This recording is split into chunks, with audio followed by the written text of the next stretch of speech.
ఇంద్రవెల్లి బహిరంగ సభ కోసం అన్ని ఏర్పాట్లు పూర్తయ్యాయి. ఇంద్రవెల్లి నుంచి ఎన్నికల శంఖారావాన్ని పూరించబోతున్నారు ముఖ్యమంత్రి రేవంత్ రెడ్డి.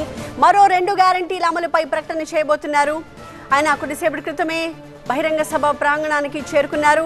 కేస్లాపూర్ నాగోబా ఆలయంలో ప్రత్యేక పూజలు చేశారు రేవంత్.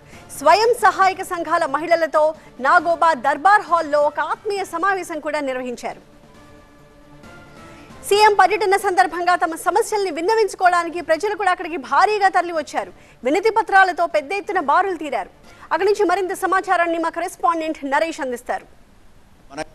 ఏం సమస్యలు ఉన్నాయి? సీఎం మీ మాట వినే అవకాశం ఉందా? మీ విజ్ఞప్తులను సీఎం రేవంత్ రెడ్డికి ఇచ్చే అవకాశం ఉందా? ధన్యవాదాలు. ఇప్పుడు మేము సీఎం రేవంత్ రెడ్డి గారిని ఇక్కడ మా సమస్యలు చెప్పుకోవడానికి ఇక్కడ కేస్లాపూర్ మా ఆరాధ్య దైవం నాగోబా జాతరకు రావడం జరిగింది. ముఖ్యంగా ఇక్కడ గిరిజన ప్రాంతంలో ఏదైతే జీవో నంబర్ 3 ఉన్నదో ఆ జీవో నంబర్ 3ను మరి చట్టం చేసి ఇక్కడున్న ఆదివాసీ గిరిజనులకు అందరికీ న్యాయం చేయాలని కోరడం జరుగుతుంది సార్.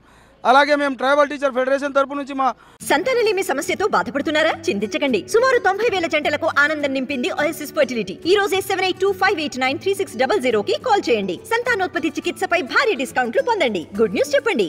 ఉపాధ్యాయ సమస్యలు మరి ఏదైతే ఉపాధ్యాయుల ప్రమోషన్లు ఉన్నాయో బదిలీలు ఉన్నాయో అని చెప్పడాలని మరి ఈరోజు మేము కోరడం జరుగుతుంది సార్. అనేక ఇక్కడ ఉన్న ఆదివాసీ గిరిజన నిరుద్యోగులకు మరి ఉద్యోగ సదుపాయాలు కల్పించాలని మరి ఈ రోజున మేము ట్రైబల్ టీచర్ ఫెడరేషన్ తరపు నుంచి మేము కోరడం జరుగుతుంది. మాకు విశ్వాసం ఉన్నది రేవంత్ రెడ్డి గారు ఈ మా సమస్యలను పరిష్కారం చేసి జీవో నంబర్ 3కు చట్టబద్ధత కల్పించి ఈ ఏజెన్సీ ప్రాంతంలో అన్ని ఉద్యోగాలు ఉపాధి నియామకాలు స్థానిక గిరిజన ఆదివాసీల ద్వారానే భర్తీ చేస్తారని కోరడం జరుగుతుంది సార్. పెద్ద ఎత్తున ఉపాధ్యాయులు వచ్చారు, పెద్ద ఎత్తున సంఘాలకు సంబంధించిన నేతలు వచ్చారు, తమ సమస్యలను తెలుపుకుంటున్నారు.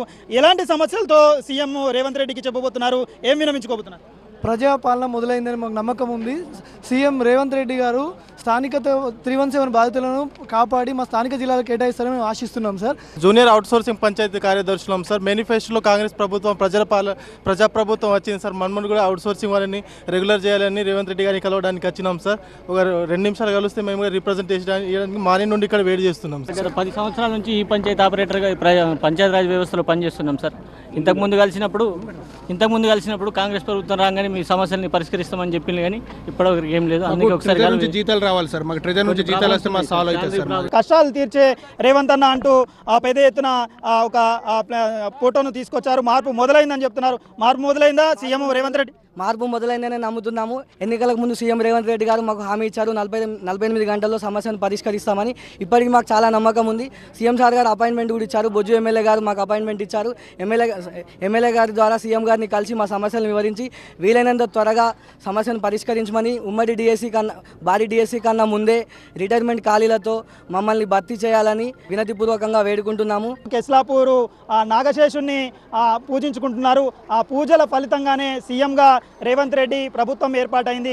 ఇప్పుడు మా సమస్యలు కూడా తీర్చి ప్రజాపాలనతో ప్రజా సీఎంగా నిలవాలని కోరుకుంటున్నామంటూ పెద్ద ఎత్తున సమస్యలను అయితే ఏకరువు పెట్టేందుకు సీఎం రేవంత్ రెడ్డి అపాయింట్మెంట్ కోసం ఎదురు చూస్తున్న పరిస్థితులు కనిపిస్తున్నాయి. కేస్లాపూరు నాగోబా ఆలయం ఎదుట పెద్ద ఎత్తున ప్రజలు గుమిగూడారు, తమ సమస్యలను చెప్పుకుంటున్నారు. ప్రభుత్వ ఉద్యోగులతో పాటుగా వివిధ శాఖలకు సంబంధించిన సమస్యలతో ఏకరువు పెట్టుకునేందుకు ఇక్కడికి వచ్చిన పరిస్థితి. Camera person ప్రవీణ్తో Naresh, TV9